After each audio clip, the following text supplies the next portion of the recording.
On September 27th, Hurricane Helene ravaged western North Carolina, causing widespread destruction across the greater Asheville area. 5 local musicians banded together to raise money for aid, and the Caverns of Gold music compilation was born. 280 performers are featured on the compilation. Each episode of this podcast goes in depth with the artists that brought their gifts to this compilation to help Western Carolina. I'm your host, Kelly Minnis, and this is the Caverns of Gold podcast.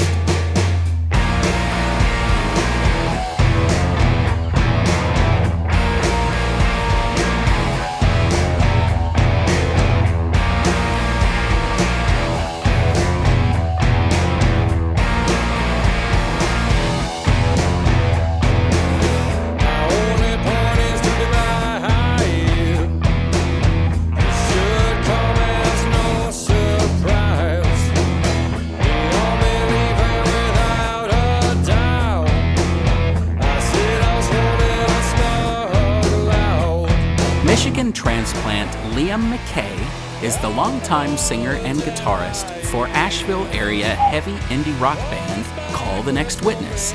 Liam's distinctive voice fires the passion behind the band's mixture of early 90s grunge rock with a knack for pop hooks and interesting song structures. Liam invited me into his home, and we spoke about how Top 40 radio, abstract painting, and the Asheville music community has influenced Liam's music. I generally ask everyone if they can recall their very first memory that is associated with the music. Yeah, so my first memory of music is I'm about 4 or 5 years old in the living room of my mom and dad's house, and we had one of those modular homes, and it had that wonderful 70s green carpet. So it's a warm day, and the front door is open. The sun's coming through our wonderful bay window, and I think my mom was listening to her Seals and Crofts, and I think ironically Summer Breeze is the song that keeps being in my head. Whether I'm making that up now years later, I can't officially tell you, Kelly, but that's what I believe is my first kind of being cognizant of what the music was playing on a very nice warm day in rural Michigan. I'm listening to Seals and Crofts because my mom liked that. So your family listened to a lot of music? Actually, yeah. Both my mom and dad, big influences. They had different tastes. My mom would tell us a story about how her family was originally from the Detroit area, and my grandfather worked in the auto industry in River Rouge. But for whatever reason, they decided for safety and whatever else, they moved the family up north to Gaylord, Michigan. And one of the big thrills for my mom and my aunts when they were teenagers is when my grandpa would come home and he would bring, this would be in the 60s, so he would bring the newest Motown hits, the 45s up from Detroit. And so that's a story that, was told often. And my mom's influence on my listening is really pop and singer oriented. So not just the Motown stuff, with Seals and Crofts, but she loved, when it was Christmas time, then the Johnny Mathis and Elvis Presley Christmas records would come out. So that's where I get a lot of my love for kind of popular songs. But my dad is where kind of the rock and roll comes from. My love of Queen comes from him. But then he also had the weird pop music where, because of his generation, there's this big compilation album set of Perry Como songs, of all things. So we would listen to that occasionally because you're looking through your dad's record collection and you're like, Perry Como, what is this? It's like Hot Diggity, Dog Diggity, and all kinds of weird, like Summer Romance and all, those kinds of strange 50s and 60s. The dichotomy was, Manhattan Transfer was something else that he loved. And then, all of the Queen albums. So like serious rock and roll. And you're like, holy Moses. So both of my parents equally kind of influencing my very strange and diverse music love. So. At what point did you find your own music? instead of listening to your parents' music? Again, I was really lucky because my dad, you'll probably remember this. There was the Columbia House Record Club. Yeah. My dad was big into that, and then he would let my sister and I have a selection each month because you get like, I don't know, 10 or 12.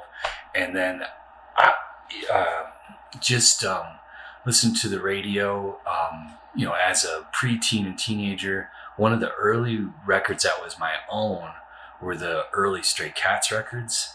And then, reading about them being popular, I went back, listened to a bunch of Chuck Berry, and then found, Crowded House kind of that same way because, hey, Dad's let me pick my own. What am I going to pick? And this seems interesting. And some of it's, as just by accident because you looked at the album cover and you're like, I don't know. I went into my Grayling, Michigan Radio Shack as like a 14-year-old and picked up one of the Skinny Puppy records because the face looked really cool. It was this blue face, and I had no idea. I'm like, Skinny Puppy? All right, let's give it a go, and got an education. It was not normally what I was listening to, but came to appreciate that. And you just take chances, but then the pop, he keeps tugging at you because I also had Fine Young Cannibals at that time, and then you'd meet kids would come to your town from other places, and they were these exotic kids. And I remember two twin brothers, Carl and Kyle Davis, were a year older than me in school, but they had a brother who was a couple years older than them, so they knew about David Bowie. And I'm like, and then I got to borrow some of their albums on old cassette tapes. So that's kind of the start of, finding those things as you did I'm sorry, I'm probably one of your older interviews from the 80s and the 90s and late 70s when you're trying to figure out what's going on. In sixth grade, I remember having the Billy Idol album with Rebel Yell with all his first hits on that. So that's kind of, around 10, 11, 12s, and Dad let us start to pick, and then it just kind of grew from there. So at what point did you decide that you wanted to make music? At family reunions, I had an uncle and adult cousin who was the same age as my dad, so it essentially felt like another uncle, and they would always play a lot of country songs at the family reunions. So it was a big deal that they brought their acoustic guitars off and then out, and then they had their songbooks, and then they just kept going for like a couple hours. And I'm like, wow, you can sing songs and everyone enjoys it. And I'm like, okay. So my stepfather actually gave me his acoustic guitar he had in the Navy. It was just kind of like a student size 6-string, and I just had a Mel Bay chord book, a lot of alone time in my room with the door closed, and you get past that uncomfortable finger, kind of holding the G, the C, can you reach and do the F and all those kinds of things. And so it started around 12, 13, and I also had a cousin my same age who was active in high school in thrash metal bands in Florida, and we exchanged a lot of tapes in our teenage years. So from him, I would get these full 90-minute tapes of Anthrax and Stormtroopers of Death, and I would send him my goofy ass, whether it was Rockabilly or Fine Young Cannibals or whatever, or if I had found the Clash yet, I was sending those. And then I did a lot of parody songs, and I would rope my dad into just singing them with me, and then I would send those to my cousins. So lots of that's kind of the impetus of starting to be, figuring out how to make music. When did you start playing in bands? I started playing in bands in college. I played guitar from about 13 through high school, but that was just kind of in my bedroom. Never in front of people. I wasn't especially good at that time either. And for whatever reason, my sophomore year, a band, kind of like a proto-grunge band, was looking for a lead singer. And I don't know what possessed me, but I'm like, I was very quiet, not super outgoing, but I'm like, I'm going to give this a try. So I showed up at this audition. The guys were about 2 to 3 years older than me. And so in college, that still seems like it's this huge age difference. But what I took away from, they were actually nice to me. And it was being in an unfamiliar situation. I did an okay job, but they were very, very courteous and said thank you. But the bass player, while I did not get that position in the band, the bass player maintained friendship with me afterwards, and then I had happened to start my own band, and then we got to open for them, and they were the big band in town, and so one of our early shows in my very first band was opening for them, and it was the olden days when there was still crowd surfing, and it was quite an impression that got made. And then clearly, as you're sitting with me, many, many years after that, I'm still doing it. So it was a great kind of introduction to being in rock and roll, and the fact that even though I didn't get that first band that I tried for, the community was still nice and encouraging to me. And without that, maybe I would never have tried out again or tried again. So yeah, that's kind of how I got my start. And then when did you switch over to writing songs? Primarily in that first college band.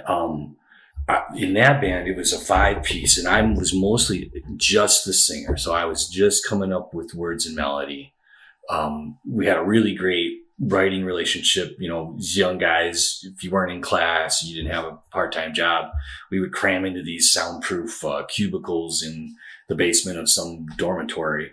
And we just would play, like we would practice 2 to 3 times a week for 2 to 3 hours each time.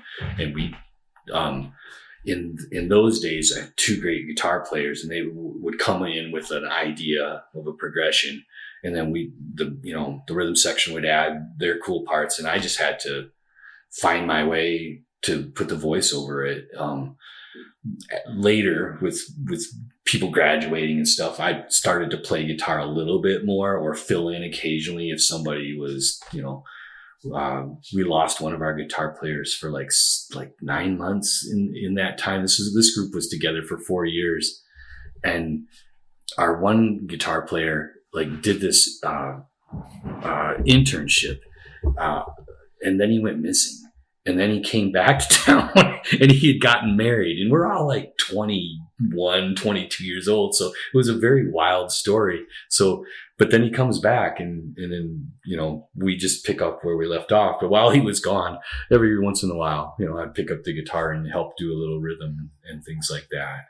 And this is all still in Michigan. Yeah. I've born and raised there, and I lived there for a long time. I've been in North Carolina for almost 15 years now, but everything before that, Michigan's where I'm originally from. How'd you get here? Unexpected life change. And music again still plays a part in how I ended up here. My lifelong friend who I was in that first college band ended up moving to Southern Virginia, and he's still a park ranger to this day. I was given a curveball and had lost a job unexpectedly, and then and I was newly married to my current wife, and we put our heads together and said, well, what are we going to do? And was talking to my good friend, Kevin, and he said, I think you'd like it down here. Why don't you come and visit and take a look around? And I had applied for a job at the Penland School as like the clerk in the bookstore or something, just as something to do to get us down here. Interviewed for that. We looked around and just decided we were going to give it a go, and packed, got rid of a lot of our belongings and packed everything we could fit into a Ford Taurus and made our way to Asheville. And we're still here. I don't recommend that as a plan for anyone else considering moving to Asheville, but it can be done. Should it be done that way? Maybe not, but coming out the other side, things have worked out. The Taurus has a surprisingly large trunk. It does. We got a lot of stuff in that thing. We in our first week in town, we stayed at the Mountaineer Inn on the east side of downtown Asheville, and my wife was so pragmatic and on it. We actually had an apartment by the end of that first week, and I think in today's climate, I think that would be challenging to accomplish, but somehow we did it. And again, if we had known how it would work out, would we have made that same choice? Maybe not. But, coming out on the side of it, it's like, okay, it's a great story to tell. How long did it take you to start a band once you got here? Oh, man, almost immediately. I started busking. It was a lot easier to busk. At that time, we landed in Asheville in about 2011. And you didn't have to have the permits. It was a pretty active community at that time. So I would just go out with my acoustic guitar, tip bucket, and sing the hits because, boy, you play everyone's favorite Radiohead song or their favorite David Bowie song, and the dollar bills will start showing up in your bucket. And so and then you get a great eye for the competition that used to exist for the best corners. And so that's how I started. And then I was there was a brown bag songwriter competition that the One Stop used to host. I don't remember if it was called the One Stop at the time because they had that location changed names at some point. But that's where I met people like Chris Wilhelm, who still is very active in the folk Americana performance in our area. I met Jim and Max of Skunk Ruckus at that, and several other people. Even a very young Andrew Scotchy was starting to show up at those kinds of things. I ended up getting into a partnership with Chris Wilhelm, and we had a really strong run for about a year and a half, where we played extensively through Western North Carolina, and we would do small tours up the East Coast where he was from, and occasionally we'd go back to the Midwest, to Chicago and Michigan, where I was more familiar with things. So yeah, almost immediately when I got to town, I started playing music. So you were doing that, you were performing with Chris. Because I know that Call the Next Witness has a long history. Was that the next thing? Yes, it was. Boy, I had stopped playing with Chris, and then I decided I wanted to come at music in a different way. I love rock and roll. I had different rock and roll bands through college, and then in Michigan before moving here. So I just did the kind of similar things everybody kind of does. You either put a Craigslist ad or you put a flyer up in the record stores or music stores. I'm not sure how I got my first, it was my friend Max decided he would help me out. It wasn't necessarily to join the band with me. I had some fits and starts, met some folks, got together a couple times, didn't quite get together, didn't quite work out, but Max decided to help me out. And then drummer number 1 and 2 and 3 and then so the band started in about 2013, calling it Call the Next Witness. And the current Max, who is still in the band, I think was the very first bass player. We had, I don't know how many drummers.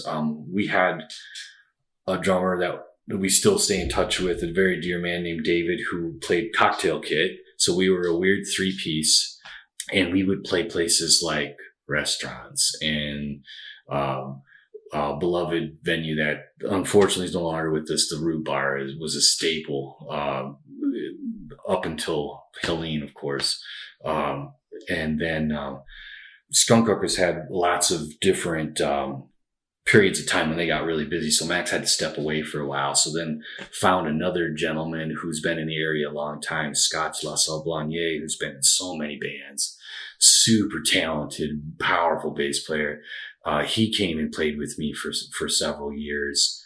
And then we had many drummers. In that time, we had at least 3. And then we would play with we would get different lead players in. And we had a really nice version of the band together in 2016 and 17.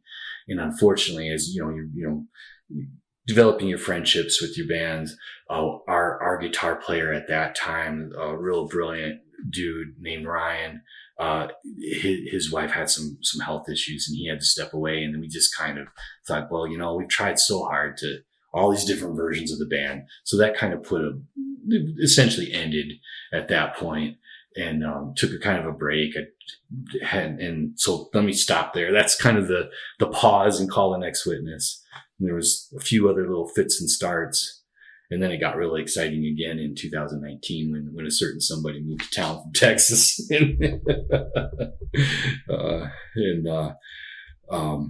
I started playing with you.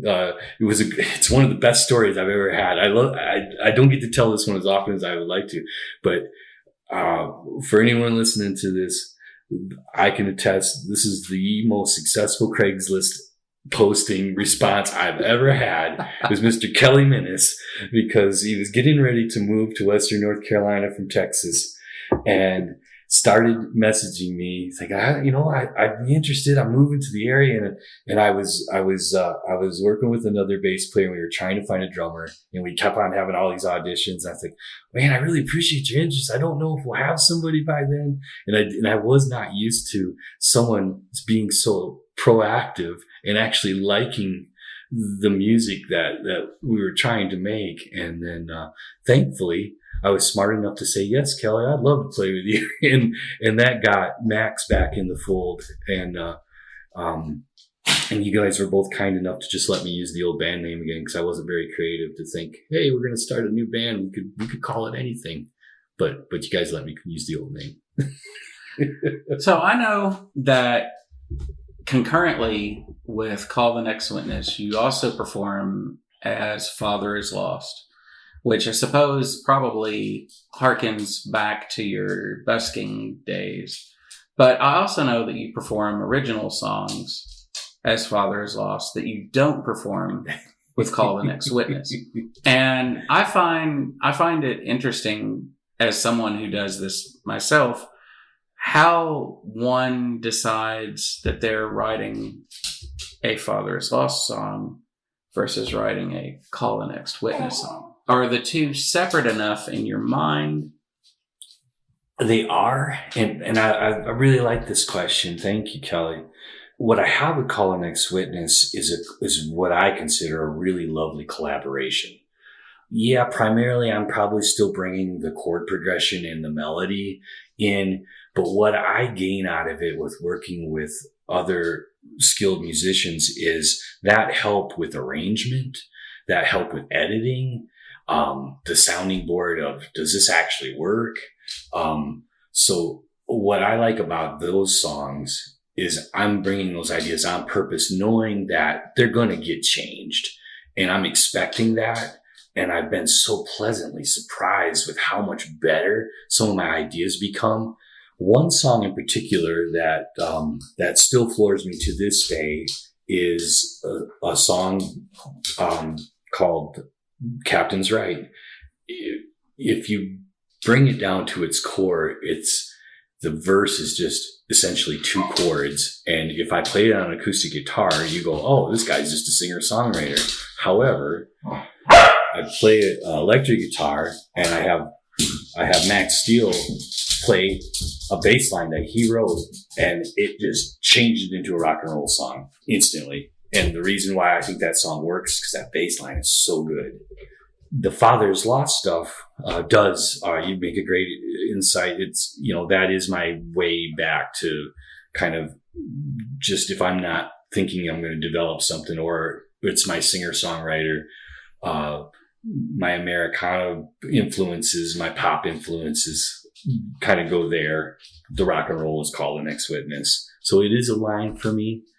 And then also with The Father's Lost, I use that also as a way to play with genres that I don't typically go with. And I would love to give a shout out to John and Cinnamon, who put together all those wonderful COVID bout contests, those beautiful ways to kind of Holy crap records. Yes, they did all those wonderful kind of things that kind of kept the community together during COVID, and then their compilations albums after things kind of got a little, they went a little different direction. So coming up with weird dance music and busting out the Moog app and trying to come up with something strange and silly. So I'll use it for a lot of different things. Yeah.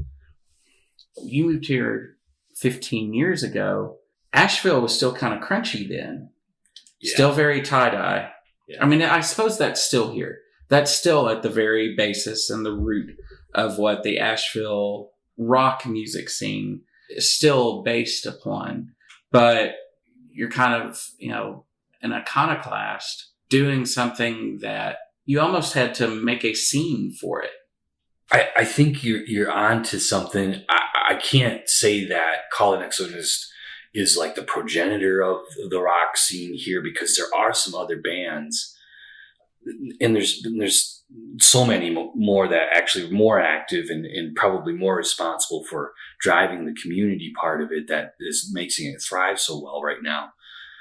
But what I think helped a lot, especially when the early versions of Call the Next Witness, we were embraced by the metal scene, even though we weren't metal. There's a great community kind of spearheaded by Amnesis, a band that was super active to the point where they kind of got the ball rolling on those local showcases at the Orange Field, because they were drawing a lot of people. They would put on things at the Asheville Music Hall. They let us open those kinds of shows, even though we weren't metal. That kind of helped, understand, even though it wasn't the same umbrella, it was close enough where they let us in anyway. And then more bands started, it just felt like it started to become, that community of punk influence, 90s influence bands just started coming up out of the woodwork.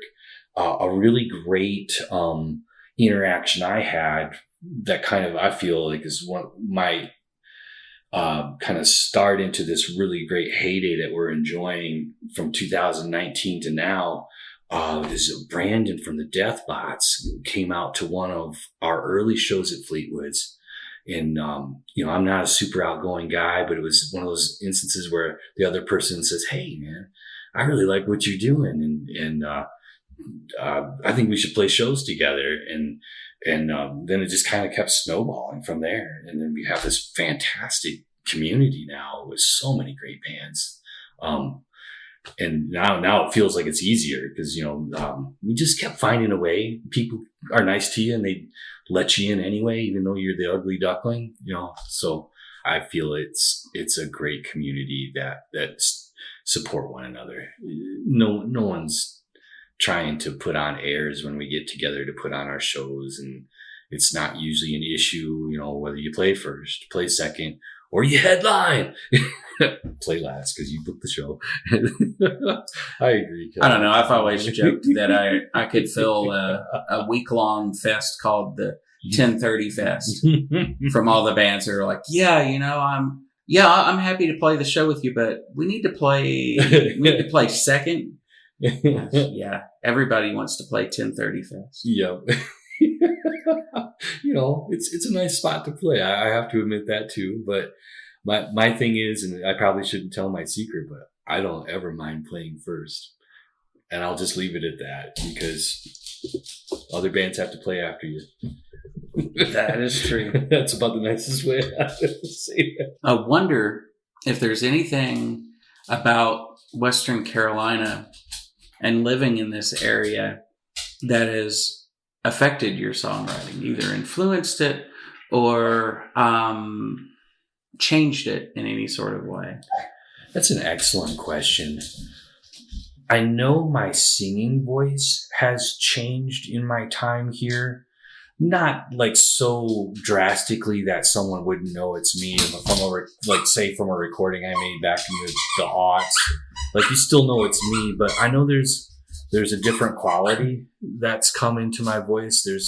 There's some softness in some ways I deliver words that I didn't used to. And even in rock and roll, I'm interested to see how that still plays with intense music. I love that my band allows me the freedom to bring some of that softness in, even though we're still driving the point home with the music. There's a song that will be on on one of our EPs we put out. That's a great example. It kind of plays with that dichotomy. Bearing the Load is the name of the song, and it's I sneak in that singer-songwriter background because it's in 3/4. You can kind of get lost in that feel, and the song starts very matter of fact and soft in the verses. And then, of course, bring the hammer down at the end with the wild Dave Gilbert guitars and the driving Kelly and Max rhythm. And so yeah, that I think the big change for me, being more relaxed, living here, and playing more with that soft and loud dynamic has been something I've really leaned into, especially in Call the Next Witness. I know that you painted before I met you, but it seems like since COVID, you've really dove back in pretty heavily into painting, and painting in a different sort of way than you did previous to the break from it. And I'm wondering where that comes from and if it has any sort of bearing on your musical output. It does. Especially in college, my visual work kind of interplayed. It would feed the music, not necessarily in a tangible way, but they did have some influence, or it was a balance to my creative output. Some time had passed, and life throws you curveballs. So I had a break from visual art for a while, where I would just do little fits and starts. And part of it was maybe not feeling settled enough to express myself in that visual way, because for me it's much more personal. I had a great question brought to me in my graduate days, because I got into trouble for having band practice in my studio spot on the college campus, because the communications department shared the same building, so obviously sound waves go through concrete walls really well. And I nearly got in trouble, but not quite. But my mentor came to me, and he asked me a very thoughtful question. For his intent was, you can't have practice anymore in your studio. You got to stop doing that. And I'm like, okay, fair enough. I get it. They're working. I get it. But he was thoughtful enough to ask me, what is different about that form of expression that you don't get in the painting? And I was able, surprisingly, as like a 23-year-old, spit out an okay answer. And I said, with music, the response is immediate. I know exactly how I'm affecting someone who's hearing me, and I can see them if I'm performing live. Whereas with my paintings, that's a lot longer process. I create it all, and no one sees any of that process. And then I put them on a wall, or in my case, or whatever the person's form that they do. And I'm not going to necessarily be there when the viewer's there. So that experience is their own. And only if I'm going to see them at the opening will I even get any interaction with an audience. So that's the major difference. And that's how, like I said, they kind of balance each other out. This thing that I could kind of really go into myself all the way, as opposed to the music where I prefer to be in a band form most of the time, because I'm interacting with other musicians, I'm interacting with an audience, and I'm having a very tangible, effect on the listener and my bandmates. And then COVID changed things for everybody, and I decided I was going to reclaim that part of myself again, and then move away. I used to paint in a representational style. The one thing that's still similar is my color choices are pretty vibrant. But I decided to go abstract in 2020, because I felt like that was the way I could tell that visual part of myself. And then again, I would say that's the difference. There's a balance between the visual and when I want to be more collaborative. clearly that's music. And then when I want to have that control, that's where I focus on painting, and because I can do that by myself. Pendulum is a song that you donated from Call the Next Witness to Caverns of Gold. Can you tell our listeners a bit about that song? Yeah, so this song, a lot of my writing tends to be pretty personal, but this is a little bit of a unique outlier for me in that it's describing a bad leader, essentially. And it does it in a very cranky way. It's a song I especially like because it's one of our harder, darker songs. Just kind of describing someone who's feckless and infantile and wants to have control for control's sake and not for any kind of beneficial reason, it seems. And, for me, it's a way that I get a little frustration out, considering our Milu. And that's where I'll leave that. But I really love to lean into the snarl of this particular song. And I think I'm speaking for all of my band members, but I think it's something we enjoy because that's as hard and as dark as we probably get, and it's pretty hard and dark. What was your experience with Hurricane Helene? Well, wow, like everybody, didn't expect it to be as bad as it was. The rain ahead of time really, now kind of thinking back on it half a year later, really set the tone. It shouldn't have probably been such a surprise because it was getting called for, but that Wednesday the rain was so bad. I was trying to pick up my wife from work. It was harrowing just to get there and back home. The Thursday, I think we were still trying to maintain some kind of normalcy, and I think I still made it to work, but then got to come home early. And of course, Friday morning we wake up and the wind's, still going, and, watched a tree go down in my yard, just kind of it feels like slow motion. We had this kind of half dead birch tree, and then it just slowly just laid down on the ground on top of our car. And I'm like, oh, that just happened. So it didn't come down hard. It just slowly throughout the night, it had started because the ground was so soft. I could kind of see it. It just kept leaning, and it seemed like it was getting closer and closer to the ground. I'm like, the tree's I think it's going to maybe miss the car. I don't know. I'm not going outside because of all the wind and rain. And then I was up early, like probably everybody else was. You're just staring out the window. You don't know what else to do. And then I just watched the tree lay down on the ground. And I'm like, whoa, that is not something that happens every day. The thing that I think that really kind of affected me is not realizing it would affect our communications, no phone, no way to call out, let people know you're okay.